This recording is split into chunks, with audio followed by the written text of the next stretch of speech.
여러분들이 직원 수가 한 10명 정도 되는 아주 작은 회사를 다니는 경영학과 출신의 김대리라고 합시다. 어느 날 여러분들의 사장님이 김대리가 컴퓨터나 뭐 게임 이런 거 좋아하니까 회사의 네트워크 업무는 김대리가 앞으로 좀 담당을 해봐. 그리고 다음 주에 나스가 들어올 거거든? 그것도 김대리가 알아서 하고. 이렇게 지시를 했을 때 저는 관련학과 출신도 아니고 이건 제 업무 영역 밖의 지시사항 같습니다 라고 대답을 한다면 앞으로의 여러분들의 회사 생활은 아주 즐거워지겠죠?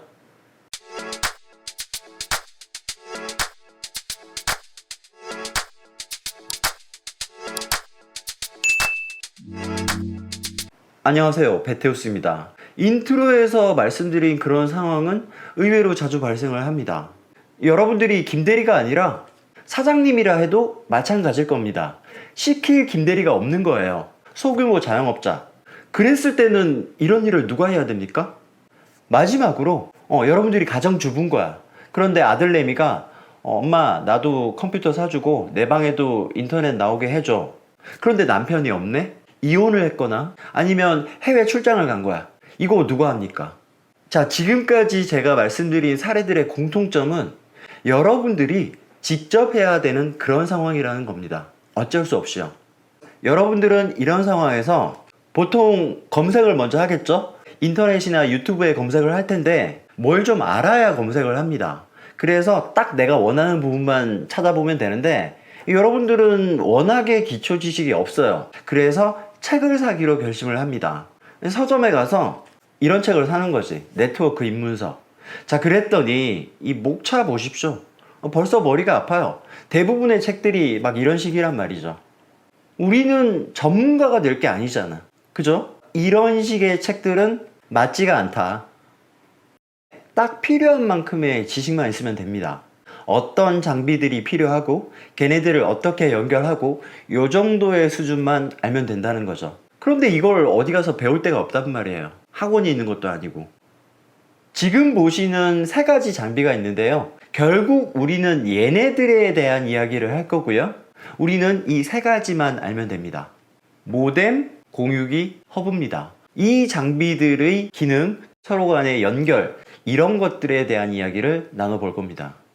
사실은 베테우스가 홈네트워크 시리즈를 통해서 이런 이야기들을 다 했습니다. 그럼에도 불구하고 새로 이 시리즈를 기획하는 이유는 제가 지난 영상들을 보니까 부족한 게 너무 많아요. 그래서 뺄 거 빼고 넣을 거 넣고 순서 좀 바꾸고 여러 가지 좀 보강을 해서 새로 시리즈를 만들어 볼까 합니다. 오늘 처음 이 영상을 보시는 분들은 굳이 옛날 영상을 보고 오실 필요는 없습니다. 자, 이 모든 건 결국 통신에 관한 이야기예요. 통신을 하지 않는다면 필요가 없는 장비들입니다. 통신이 뭐죠? 서로 간에 데이터를 주고받는 행위입니다. 전화, 편지 다 마찬가지죠. 가장 간단한 통신의 형태부터 알아볼게요. 1대1 통신입니다. 이 컴퓨터가 딱 2대만 있다고 생각을 합시다. 만약에 이 친구가 데이터를 어딘가로 보낸다. 어딘가가 누구야? 얘밖에 없잖아요. 무조건 얘한테 보내는 겁니다. 얘는 어디서 데이터를 받았어? 누가 준 건데? 얘가 줬겠지 뭐. 너무 쉽습니다. 1대1 통신은. 여러분들이 집에서 이걸 한번 테스트해 보시려면 컴퓨터 2대의 랜카드를 서로 랜선으로 연결해 보십시오. 그러면 윈도우 상에서 연결한 다른 컴퓨터가 나타납니다. 폴더에 접근할 수 있고요. 데이터를 보낼 수도 읽을 수도 있어요. 그게 바로 1대1 통신입니다. 그런데 이렇게 조금 많습니다.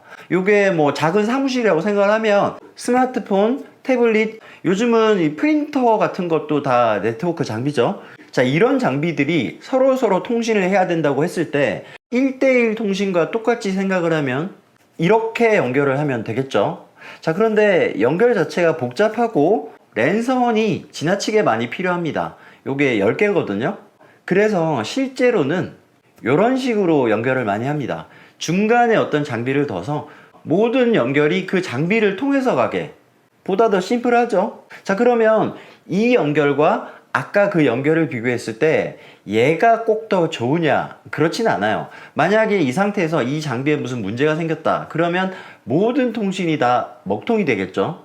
반면에 여기서는 문제가 생겼다. 그렇다 해도 이런 식으로 우회 경로가 많다는 거죠. 장단점이 있는 거예요. 자, 돌아와서 요렇게 어떤 소규모의 네트워크망이 있을 때 우리는 이 친구를 랜이라고 부릅니다. 로컬 에리어 네트워크라고 할 수 있고요. 이게 가정일 수도 있고 아니면 뭐 작은 사무실일 수도 있고. 자, 이 랜 그림을 조금 더 줄여보면 이렇게 되겠죠. 그런데 세상에 이 랜이 하나만 있습니까? 이런 식으로 무수한 랜들이 있을 겁니다. 그리고 그 랜들 사이에는 서로 연결이 되어 있을 거예요. 연결이 직접 되어 있는 경우도 있을 수 있고 중간중간에 이런 연결을 담당해주는 장비들도 매우 많을 겁니다. 이러한 망들의 연결을 전 지구적으로 확대를 했을 때 그걸 우리는 뭐라 그래요? 인터넷이라고 하는 겁니다. 자, 그런데 우리는 이 인터넷망 전체에 대해서는 관심이 없습니다. 여기 이 랜을 우리 회사의 랜이라고 한번 생각을 해봅시다.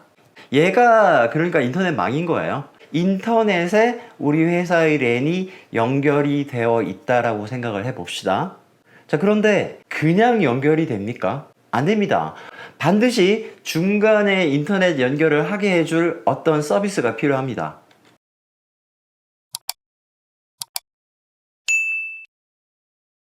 그 일을 해주는 게 ISP라는 곳이고요. ISP는 인터넷 서비스 프로바이더의 약자입니다. 통신사죠, 통신사. 여러분들이 KT에 인터넷을 신청했다고 합시다. 그러면 KT 기사님이 방문을 해서 이런 장비를 놓고 갑니다. 얘가 바로 모뎀이죠. 모뎀의 위치를 한번 보십시오. 인터넷망에서 우리의 로컬망으로 들어오는 그 경로에 있는 첫 번째 장비다. 위치상으로는 이렇고요. 얘의 역할은 뭐다? 인터넷망과 우리의 로컬망을 이어주는, 다시 말해 인터넷이 되게 해주는 장비다. 여러분들 가정이나 사무실의 통신단자만에 보통 위치하고요. 우리 집에는, 우리 아파트에는, 우리 사무실에는 모뎀이 없는데요. 여러분들의 눈에 보이지 않을 뿐입니다. 어딘가에 반드시 존재합니다. 자, 이 상황에서 여러분들의 사무실의 컴퓨터가 딱 한 대야. 자, 이럴 때는 뭐 그냥 연결하면 됩니다. 인터넷 하시는데 아무런 문제가 없고 컴퓨터 한 대밖에 없으니까 네트워크 뭐 이런 거 신경 안 써도 되는 거죠. 자, 그런데 보통 한 대가 아니죠. 최소 뭐 서너 대 된단 말이에요. 그럴 때는 중간에 이렇게 어떤 장비를 또 하나 두고 그 장비의 모든 네트워크 장비들을 다 물립니다. 이 장비의 이름을 뭐라고 그래요? 공유기라고 하죠. 공유기의 위치는 어떻게 되죠? 모뎀의 밑이다. 그리고 모든 네트워크 장비들은 공유기에 다 물려라. 아시겠죠? 여러분들 중에 분명히 손을 들고 이런 질문을 하신 분이 계십니다. 모뎀에도 랜 포트가 많던데? 그래서 나는 이렇게 연결을 할 건데 안 되나요? 자, 되기도 하고 안 되기도 합니다. 인터넷은 될 겁니다. 물론 이제 여기 프린터 같은 경우는 정말로 모뎀에 직결하는 게 아무 의미가 없지만 이러한 개별 컴퓨터들은 인터넷을 하는 데에는 아무런 문제가 없을 거예요. 그런데 얘네들끼리 통신하기가 쉽지가 않아집니다. 이런 이야기는 다음에 자세히 하도록 하고요. 그래서 여러분들은 반드시 공유기를 설치를 하십시오. 그리고 공유기 밑에 다 물린다고 생각을 하세요. 핸드폰이나 노트북이나 이런 무선 장비들을 위해서라도 공유기는 반드시 필요한 겁니다. 그런데 보통 우리의 공유기의 랜 포트가 4개죠? 그래서 이런 연결에서는 큰 문제가 없는데 컴퓨터가 4대 이상, 그럴 때는 어떡합니까? 공유기의 포트가 지금 모자라는 상황인 거죠? 그럴 때는 이런 장비를 하나 더 추가를 하시면 됩니다. 이런 식으로 랜 포트 하나에 물려서 거기서 더 갈라서 연결을 하는 그런 느낌이고요. 이렇게 연결을 해도 되고 이렇게 연결을 해도 됩니다. 자, 이 장비 마치 공유기의 포트 수를 확장하게 해주는 것 같은 이 장비의 이름을 허브라고 합니다. 또는 스위칭 허브라고 하는데요. 사실 허브의 종류는 요거 말고도 있지만 요즘 허브라고 하면 다 이 스위칭 허브를 말하는 것이고요. 위치는 공유기의 아랫단입니다. 모뎀에 직결하는 거 좋지 않습니다. 일단 안 된다고 생각을 하십시오. 무조건 공유기의 아랫단이고요. 그리고 역할은 공유기의 포트 수를 확장한다. 자, 그러면 연결의 순서는 어떻게 되나요? 모뎀, 공유기, 허브. 모든 장비들은 공유기에 물리거나 아니면 허브에 물려라. 아시겠죠? 우리의 사무실이나 가정에 있는 장비들은 이게 답니다. 모뎀, 공유기, 허브예요. 이 이외의 장비가 있다? 우리들의 영역이 아닙니다. 그건 전문가의 영역이라고 말씀드렸고요.